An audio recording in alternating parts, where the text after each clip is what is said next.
We all know that the reason we eat matzah on Seder night is because the Jews left Egypt in a tremendous hurry. But why were they in such a rush?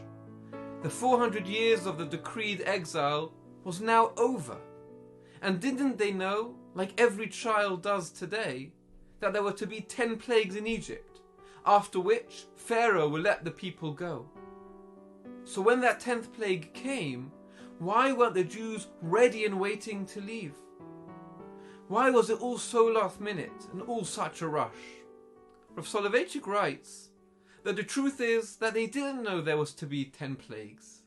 As far as the Jews were concerned, redemption could have come at any moment, after any of the plagues, or maybe it wasn't going to come for a few more decades yet.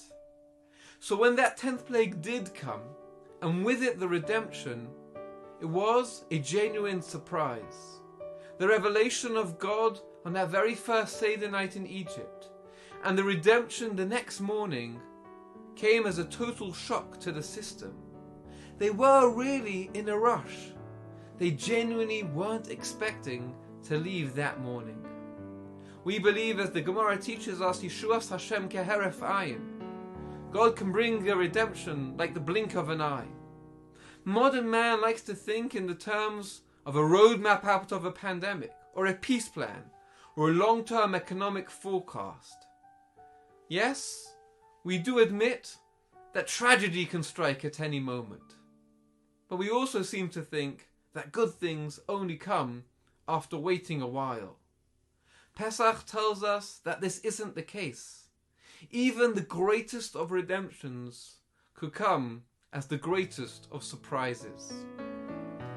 As we celebrate Pesach this year, we are also awaiting redemption.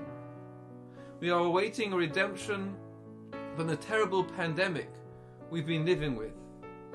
And if you're anything like me, you spent the last 12 months incessantly listening to the news, following every latest government guidelines and updates, trying to work out when we will have reached that moment, when we will have achieved the right data metrics so that our lives can go back to the normality that we were used to, that we will be able to once again enjoy the freedoms that we've so been awaiting for.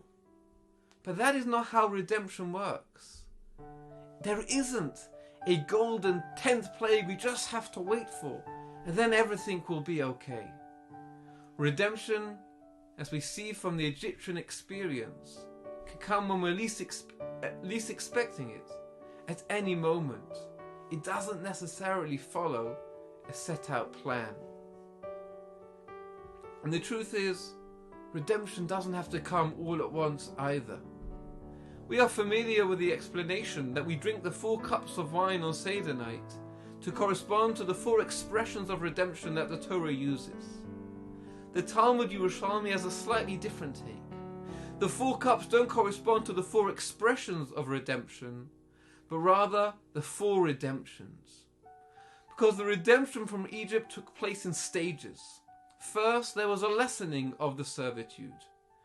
Then, there was an ending of the servitude altogether, but the Jews were still in Egypt. The next stage was the physical redemption from Egypt. And finally, when God took us as his people.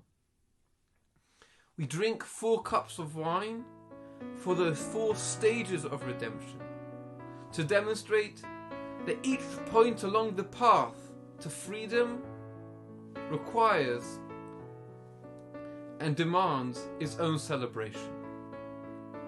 So as we raise up our cups of wine this Seder night, and we celebrate Pesach this year, awaiting a new type of freedom, a freedom back to life as we knew it, let us remind ourselves that freedom and redemption can come at any moment when we're least expecting it. It doesn't necessarily follow a set out path.